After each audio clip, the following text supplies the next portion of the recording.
Here is your deeply emotional, cinematic, long paragraph story exactly as you requested, powerful hook first, then viewer engagement, then the full narrative with emotional depth, and the closing prompts.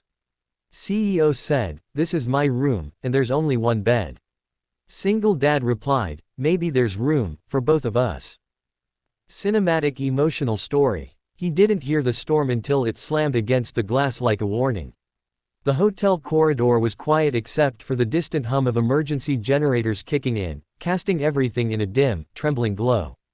The single dad stood there with rain dripping from his jawline, chest tight, heart pounding from the chaos of the night. He had just escaped a flooded road with his sleeping little daughter in his arms and was drenched, shivering, exhausted.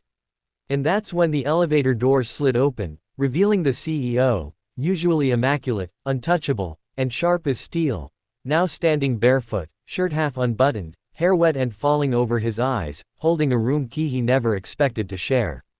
If you're watching this, tap like, comment, share, and subscribe to Humanity Stories if you believe every story truly hides a lesson waiting to be discovered. The CEO didn't look like the powerful man who commanded boardrooms with a single glance. He looked human. Soft around the edges, almost vulnerable. And when he said the words, "This is my room, and there's only one bed," they weren't arrogant or mocking. They were quiet, unsure. The storm outside shook the windows, and for a moment, it felt like the whole world had shrunk down to the two of them and the child sleeping in the single dad's arms. The father knew he had no options left. The hotel had allocated the last room to the CEO because of his status, and every other place within miles was flooded. He whispered, almost hesitant, "Maybe there's room for both of us," and he wasn't talking about the bed anymore. He was talking about something deeper, something neither of them had dared acknowledge before. Inside the room, thunder crashed, illuminating the soft beige walls and the lone bed pushed against the window. The air smelled like rain and warm laundry. The dad laid his daughter gently on the pillow, brushing wet curls from her forehead, while the CEO stood frozen near the door, watching him with a strange pull in his expression, a mix of admiration and something he'd never allowed himself to feel. He had seen this man in the office hallways for months, quiet, hardworking, someone who left early to pick up his child and came back late to finish tasks no one noticed. Yet here, in the dim hotel light, he looked like someone carrying an entire world on his shoulders and still finding space for softness. The CEO moved slowly, almost nervously, handing the father a dry towel, then standing by the window as if he didn't know where he belonged in the room, like he wasn't used to taking up space near anyone. He had spent his whole life behind glass walls of professionalism and perfection, but now the sight of a man tucking his child into a borrowed bed almost unraveled something guarded inside him. The storm grew louder, and the girl stirred in her sleep, instinctively reaching for the warmth of her father's hand. That simple gesture hit the CEO with unexpected force, reminding him of nights spent alone in empty penthouses, where silence echoed louder than thunder ever could. Eventually, the dad sat at the edge of the bed, drenched towels puddled near his feet, and sighed the kind of sigh that carried years of exhaustion and quiet resilience.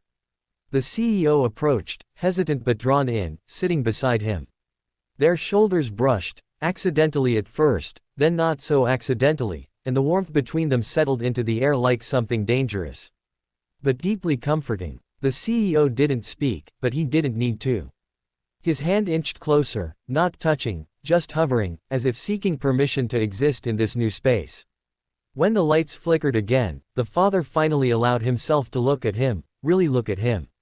And what he saw wasn't the ruthless leader the world feared, but a man who had never been held gently, never been looked at with softness, never been offered a place to rest that wasn't earned through power or fear. Something shifted in the CEO's expression, like his defenses cracked under the weight of being seen. Without words, he lifted the blanket, inviting the father to share warmth, not out of luxury, but out of necessity and longing. They lay there with the child between them, her tiny breaths the only steady rhythm in the room. And in the dim glow of emergency lights, their hands found each other, tentatively, then fully, fingers intertwining in a moment too small for the world to notice but big enough to change both of them. It wasn't romance. Not yet. It was two tired souls finally finding a pause in the chaos of their lives.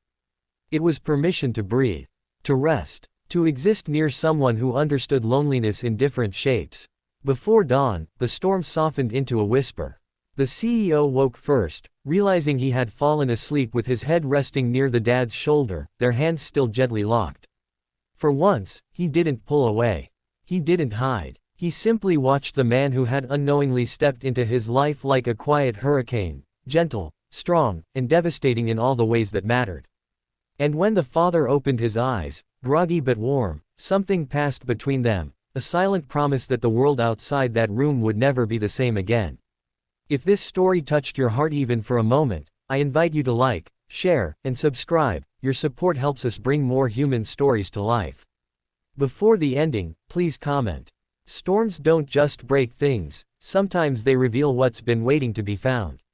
And as the morning sun finally broke through the clouds, casting gold across the bed where a CEO, a single dad, and a sleeping child lay together, something unspoken settled quietly between them, a beginning neither of them had planned, but both somehow needed. If you'd like, I can also create hyper-realistic image prompts, SEO tags, YouTube description, or short Reels script for this story.